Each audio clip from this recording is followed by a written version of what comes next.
Nah, yang hilang dari peradaban modern adalah Allah itu tidak begitu hadir di hati kita. Saya sering cerita di mana-mana, teks hadis itu sebenarnya berbunyi gini, ini hadis sahih. Mangka na yu'minu billahi wal yaumil akhir fal yukrim jarohu. Ada yang fal yukrim jarohu dhaifahu, ada yang fal yakul khairan aw yasmut. Siapa yang iman dengan Allah dan Rasul maka harus memuliakan tetangganya, memuliakan tamunya. Dulu itu ada seorang ulama dipanggil anak muda, dibully terus sekarang.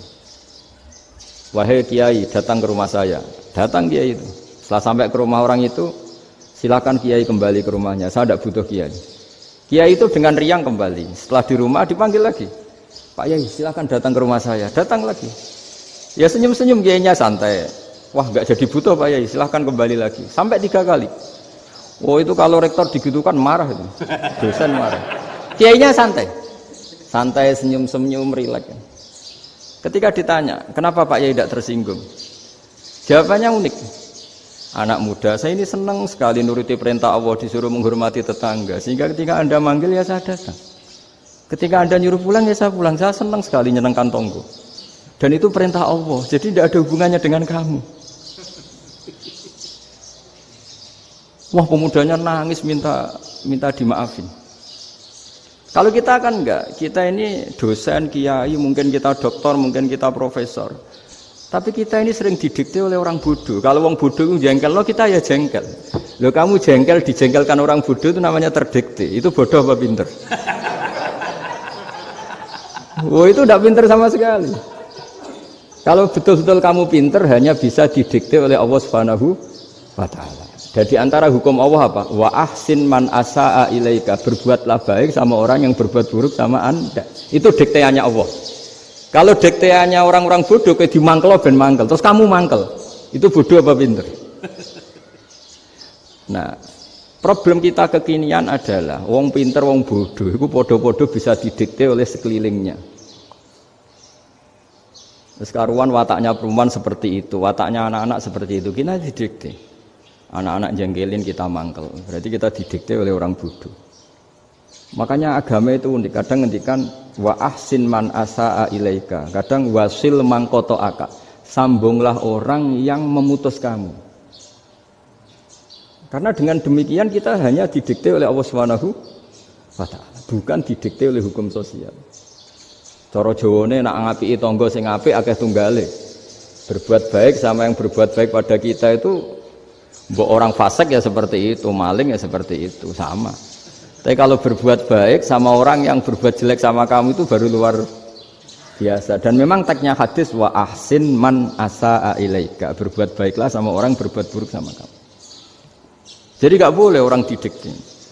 Makanya ngaji di sini diantaranya saya akan cerita dalam sebuah hadis sahih, dalam hadis hasan yang diriwayatkan Imam Tirmizi, ada kalimat dari Rasulullah sallallahu alaihi wasallam.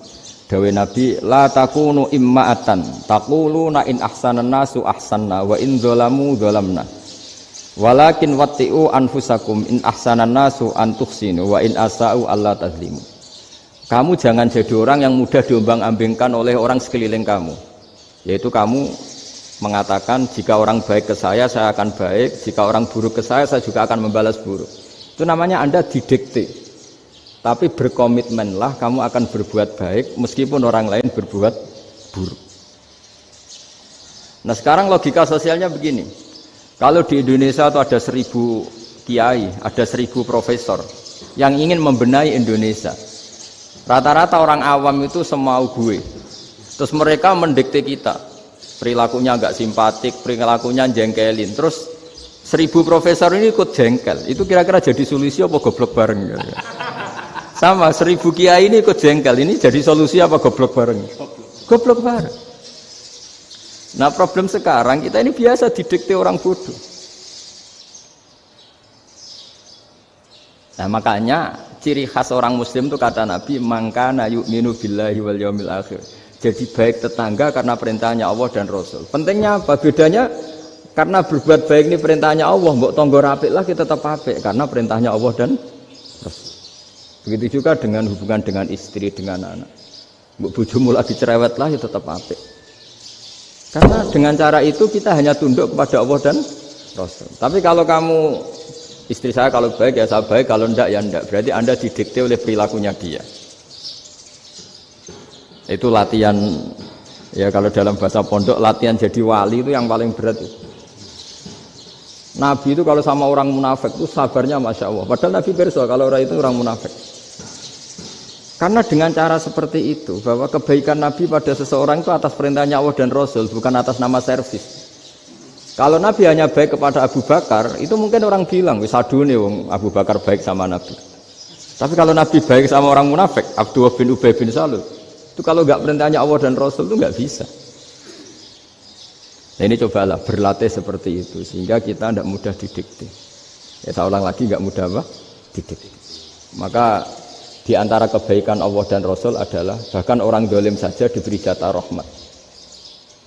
Makanya tadi seperti mukadimah yang dibaca Pak Haris tadi, agama ini rahmatan lil alamin. Orang yang dolim saja dapat jatah apa?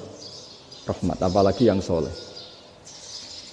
Nah kemudian yang perlu dicatat, kenapa kita menjadi enjoy dengan Islam? Islam itu adalah agama yang tidak didikte oleh materi. Jadi kalau Anda ingin makan enak, mungkin kalau pikiran kebanyakan orang, anak-anak muda yang milenial, yang gaul, ingin makan enak ya makan yang disukai. Misalnya sate atau bakso Malang atau apa. Kalau orang-orang yang jadi wali gak gitu cara berpikir. Ini yang masih orisinil. Ditanya, ini dunia baru kesulitan makanan, baru resesi. Cara makan enak gimana? Jawabannya lucu. Ya gampang, idamuhu alju.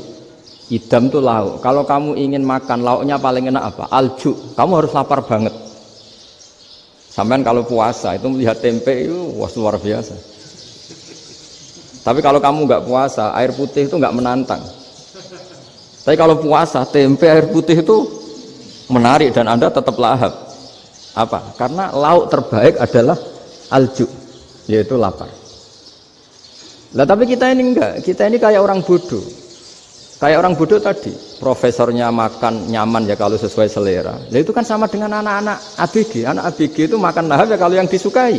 Lalu bedanya apa ABG sama profesor? Kalau cara berpikir masih sama kan itu. Kiainya juga gitu. Kiai makan enak kalau yang disukai, kalau enggak. Lalu bedanya apa kiai sama orang awam? Orang awam juga gitu, makan lahap ya kalau yang disukai. Nah ternyata perilaku kita ini yang pintar sama yang bodoh sama mas. Kalau kamu ingin berkasta lebih baik, itu cara makan enak itu apa? Idamuhu al-ju'. Lauk terbaik adalah karena kita sangat lapar.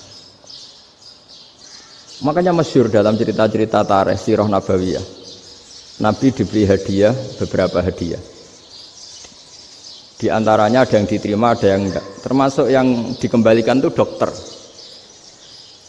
Ada seorang raja memberi hadiah Nabi dokter Tobit. Itu sama Nabi dikembalikan. Karena dokter ini sudah lama kumpul Nabi itu nggak pernah sakit. Akhirnya dokter ini putus asa, ini nggak perlu diobatin. Ketika ditanya, kenapa ya Rasulullah engkau tidak pernah sakit? Karena kita ini kaum, kita ini komunitas masyarakat yang tidak akan makan kecuali lapar. Dan kalau sudah makan berhenti sebelum kenyang. Jadi sederhana sekali pengobatan zaman Nabi. Sebagian besar penyakit itu pasti disebabkan kita ceroboh dalam hal makan. Sudah ngerti kalau durian masalah, kalau makan durian enggak kehitung gitu. Apalagi kalau gratisan itu tambah banyak gitu. Pola tidur juga gitu kata Nabi, dan kita tidak tidur kalau tidak sangat ngantuk. Nah, itu namanya orang-orang soleh yang sudah ada didikte materi. Kalau yang didikte materi kan bisa tidur nyenyak kalau kasurnya enak, AC gini-gini. Sebenarnya enggak, tidur enak itu ya kalau sangat ngantuk. Mbok di gudang, mbok di bis, kalau sangat ngantuk ya semuanya ya enak. Sama, mbok lapar, mbok hanya tempe, tapi kalau sangat lapar itu ya enak. Nah ini ilmu yang mulai hilang, ilmu-ilmu yang mulai hilang.